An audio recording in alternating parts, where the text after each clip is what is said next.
मैं तो प्रेम दीवानी, मेरो दर्द ना जाने कोई, घायल की गति घायल जाने, जो कोई घायल होई।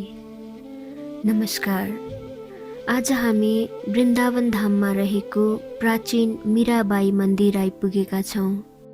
यो त्यो स्थान हो जहाँ मीराबाई आजभन्दा करिब 500 वर्ष अगाडि आएर आफ्नो जीवनको 15 वर्ष कृष्णको भक्ति, भजन एवं ध्यान गरेर बिताउनु भएको थियो।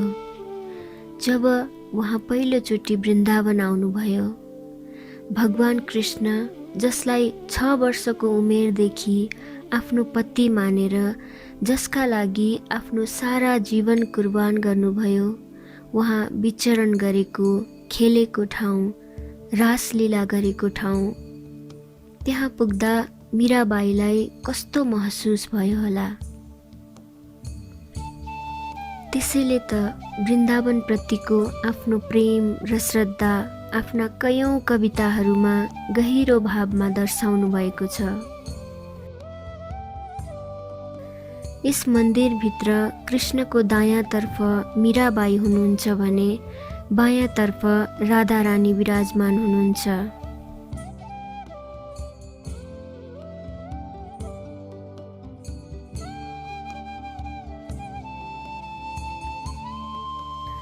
मन्दिरमा मीराबाईको भजन मण्डली पनि देख्न सकिन्छ, जहाँ बसेर एक ताराको सुरमा उहाँले कृष्णप्रति समर्पित कयौं कविताहरू रचना गर्नुभएको थियो। मीराबाई मन्दिर नजिकै रहेको राधा दामोदर मन्दिर, जहाँ श्री जीव गोस्वामी ध्यान एवं तपस्या गरेर बस्नुहुन्थ्यो। उहाँले जीवनमा कोही पनि स्त्रीको दर्शन गर्दिन भनेर प्रतिज्ञा लिनुभएको थियो। जब यो कुरा मीराबाईले थाहा पाउनुभयो, उहाँलाई आश्चर्य लाग्यो। यस्तो प्रेमल भूमिमा बसेर कसैले त्यस्तो प्रतिज्ञा कसरी लिन सक्छ? उहाँलाई त्यसको कारण जान्न मन लाग्यो र एक दिन मीराबाई जीव गोस्वामीजी रहेको मन्दिरमा जानुभयो। तर उहाँका शिष्यहरूले गेटमा नै उहाँलाई रोक्छन्। त्यसपछि उहाँले भन्नुहुन्छ, मैले थाहा पाएँ कि हजुरहरूका गुरुले कोही स्त्रीको दर्शन गर्न चाहनु हुँदैन रे। म त्यसको कारण जान्नको लागि यहाँ आएको हो। र त्यत्तिकैमा भित्रबाट उत्तर आउँछ, स्त्री भनेको माया मोहको जाल हो, भक्तिमा बाधा ल्याउने कारक हो। त्यो सुनेपछि मीराबाईले प्रत्युत्तरमा भन्नुहुन्छ,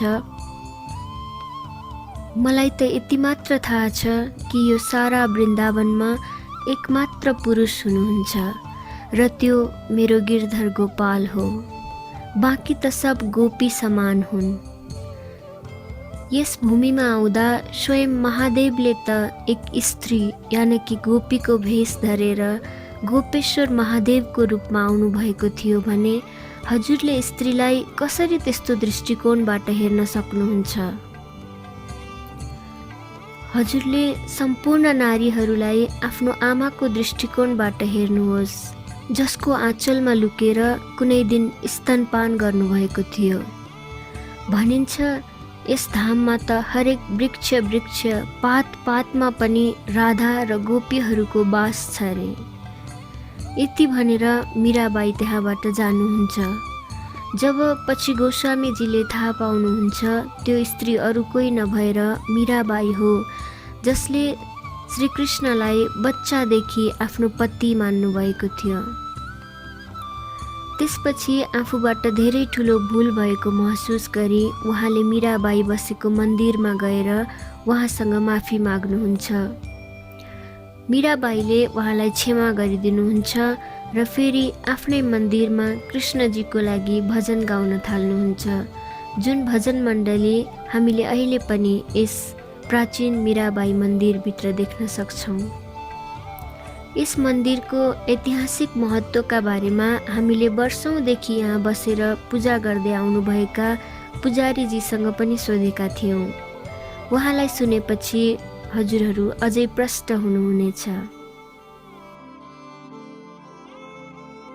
शिरोमणि श्री मीराबाई की जय। ये वो प्राचीन स्थल है जब आज से लगभग 500 वर्ष पूर्व चित्तौड़ की राजरानी भक्त मीरा वृंदावन में पधारी थी। तब इसी प्राचीन स्थल पर मीरा जी ने 15 वर्ष तक श्री गिरधर गोपाल की उपासना की थी। मीरा जी को ब्रज में लाने वाले हमारे पूर्वज थे, उन्होंने इस मंदिर का निर्माण किया और मीरा जी लगभग 15 वर्ष तक इसी स्थल पर भगवान श्री कृष्ण की आराधना में अपना संपूर्ण जीवन बिताया। तो ऊपर के सिंहासन में मीरा जी के प्यारे गिरधर गोपाल हैं। मेरे तो गिरधर गोपाल दूसरा न कोई, और जाके सिर मोर मुकुट मेरा पति सोई। गिरधर गोपाल के दाहिने हाथ पर मजीरे लिए मीरा जी हैं और बाएं हाथ पर श्री राधा रानी है। राधा का भी शाम हो तो मीरा का भी शाम का दर्शन है। नीचे के सिंहासन पर परम दिव्य उत्सव विग्रह श्री राधा मनोहर जी की विराजमान है, जो प्रमुख उत्सवों पर प्रिया प्रीतम बाहर आकर भक्तों को दर्शन देते हैं। अब कृपया आप लोग ध्यान से दर्शन कीजिएगा। इन्हीं के समीप में मीरा जी के वो प्राचीन शालिग्राम भी हैं, जो मीरा जी के पति बहुत सज्जन थे। जब वो युद्ध में शहीद हो गए तो गद्दी पर सौतेला देवर राणा विक्रमादित्य सिंह बैठे, जो मीरा जी को अत्यंत कष्ट दिया करते थे, क्योंकि वो श्री कृष्ण भक्ति को नहीं मानते थे। प्रथम मारने के लिए मीरा जी को विष का प्याला भेजा, वो अमृत बन गया।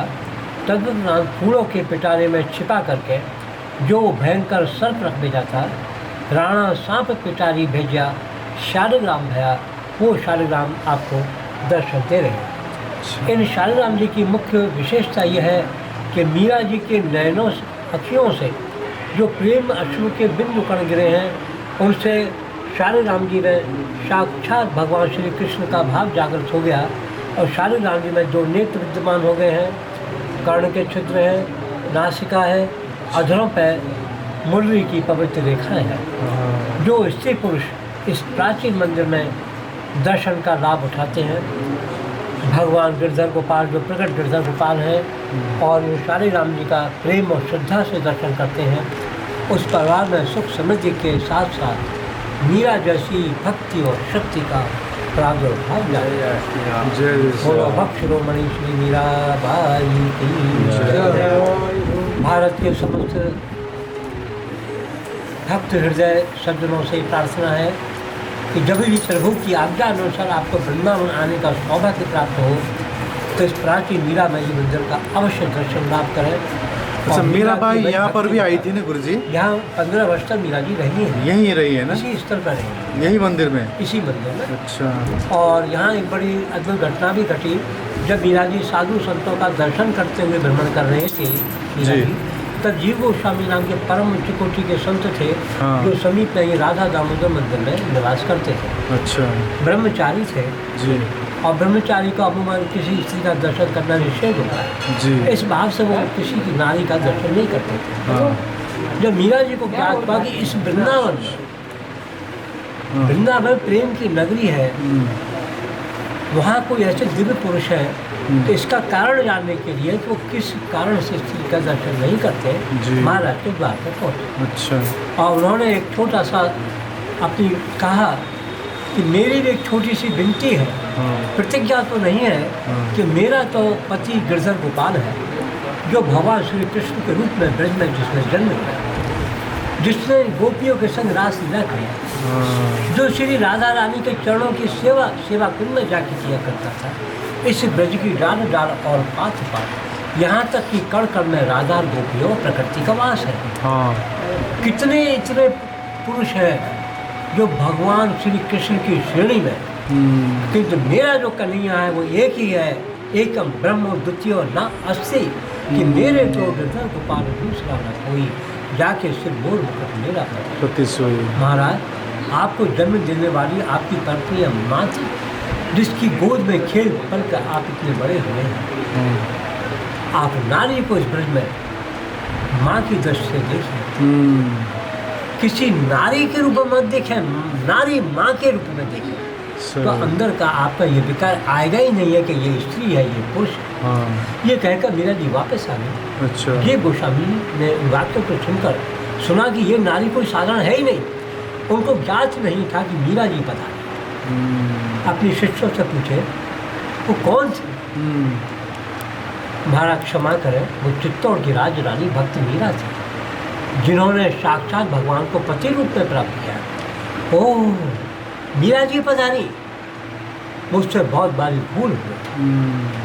वो तो परम तपस्विनी है जिन्होंने भगवान को साक्षात, उनके साथ भगवान रहते हैं। मैं अपने आप को दर्शन से निश्चिंत कर बैठा, नंगे पाँव उठा के भागे आए।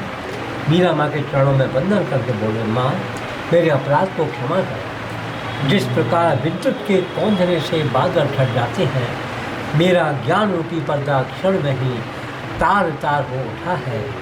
आप ही एक ऐसी पावन दिव्य नारी है जिन्होंने भगवान श्री कृष्ण को पति के रूप में प्राप्त किया है। अतः आज से जिस परिवार की भक्त नारी है, जिस सहृदय भक्त पुरुष के अंतःस्थल में मीरा माँ आप जैसी दिव्य प्रकाश का दिव्य जगमगाएगा, उस भक्त और उस परिवार के समस्त कष्टों को प्रभु उसी प्रकार से हरण करेंगे जिस प्रकार मीरा माँ तुम्हें जहर का प्याला भेजा, प्रभु गिरधर पार में अमृत। ये प्राच कभी आपको और समय से आएंगे, ठीक, विस्तृत कथा आपको बिल्कुल बिल्कुल। बहुत बहुत धन्यवाद गुरु जी। हमारा तो ये पुरातन पीढ़ी होने के कारण जी, परम कर्तव्य रहता है जी।